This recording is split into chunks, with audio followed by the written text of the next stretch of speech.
Hello friends, मैं जे edu की तरफ से सीए विशाल गोयल आज आपके लिए लेके आया हूं कि क्या क्या चेंजेस आए हैं सीएमए कोर्स में।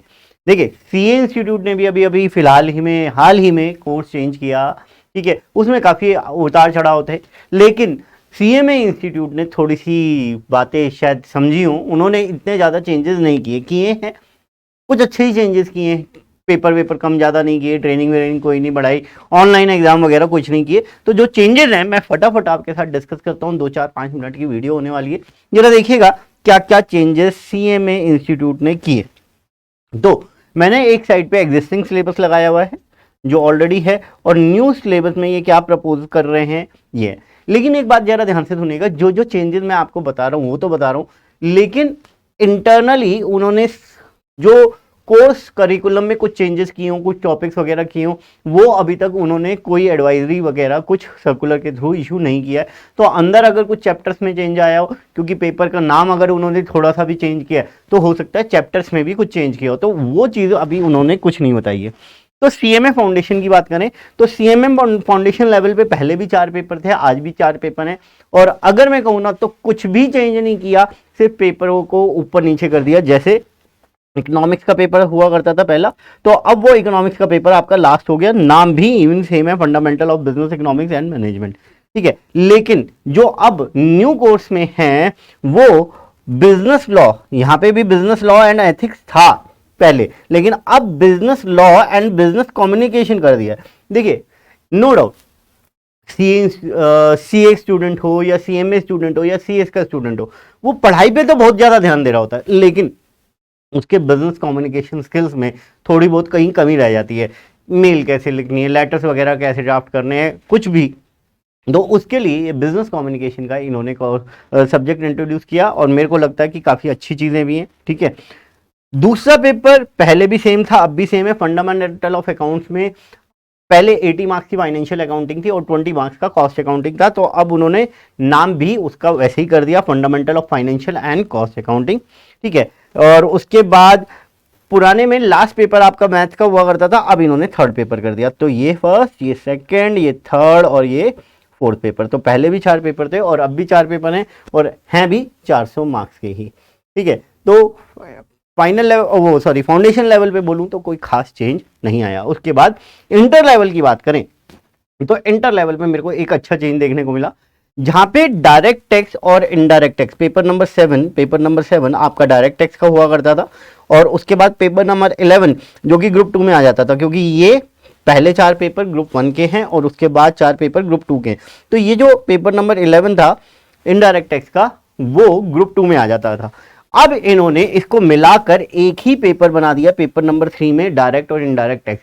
नो डाउट ये तो है नहीं कि 100 नंबर का जो पहले पेपर था और 100 नंबर का पहले पेपर था, उनको दोनों को मिला के 100 का कर दिया। कुछ टॉपिक्स भी जरूर कम किए होंगे, तो जब वो डिटेल कोर्स करिकुलम आएगा, जब हम फिर दोबारा से वीडियो लेके आएंगे, जब उन चीज़ों को देख लेंगे। तो फिलहाल अगर मैं बात करूं तो इन्होंने पेपर नंबर 7 जो डायरेक्ट टैक्स का था, वो डायरेक्ट और इनडायरेक्ट टैक्स मिला के कर दिया है 100 नंबर का। ठीक है, उसके बाद पेपर नंबर 9 भी इवन सेम है आपका। पेपर नंबर 11 में देखिएगा, क्योंकि पेपर नंबर 11 अभी तक इनडायरेक्ट टैक्स का हुआ करता था जो कि ग्रुप 2 में था। अब इन्होंने क्या किया, उसको फाइनेंशियल मैनेजमेंट आपका पहले भी था।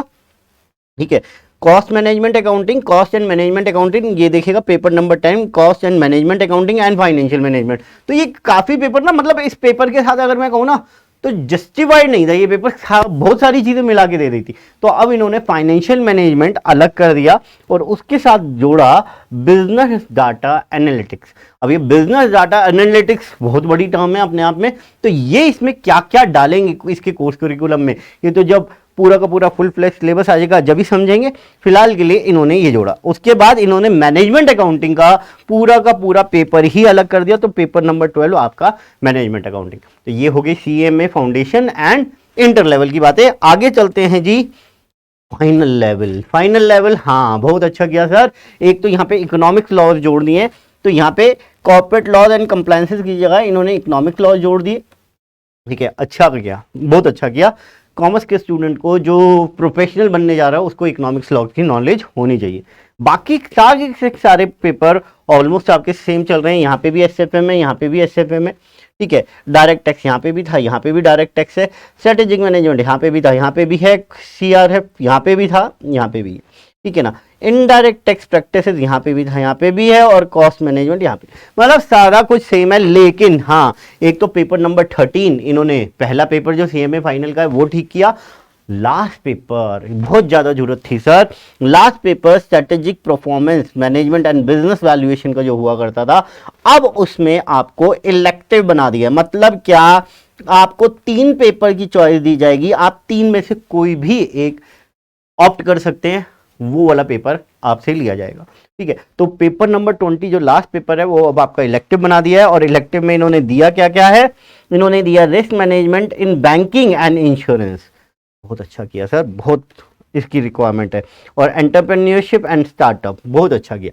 तो ये दोनों पेपर जो इन्होंने इलेक्टिव में इंट्रोड्यूस किए हैं, मेरे हिसाब से बहुत अच्छे हैं। मेरी पर्सनल राय यही है। कुछ और फाइन पॉइंट्स की बात करें जो इन्होंने बताया, ठीक है। CMA syllabus 22 shall be effective from June 23। बहुत टाइम है।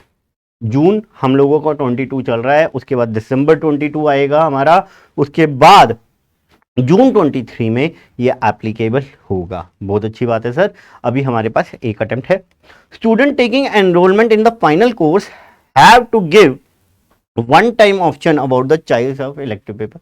ऑब्वियस सी बात है, जब आप फाइनल में एनरोल करा रहे होंगे उसी बार, उस टाइम आपको फाइनल में एनरोल कराते हुए उस टाइम से आपसे पूछा जाएगा कि आप इलेक्टिव में से कौन सा चॉइस, कौन सा पेपर लेना चाहते हैं, और फिर आपको वही क्लियर करना होगा। ये नहीं है कि आपसे एक बार क्लियर नहीं हो पा रहा तो आप बाद में चेंज कर लें, ठीक है सर।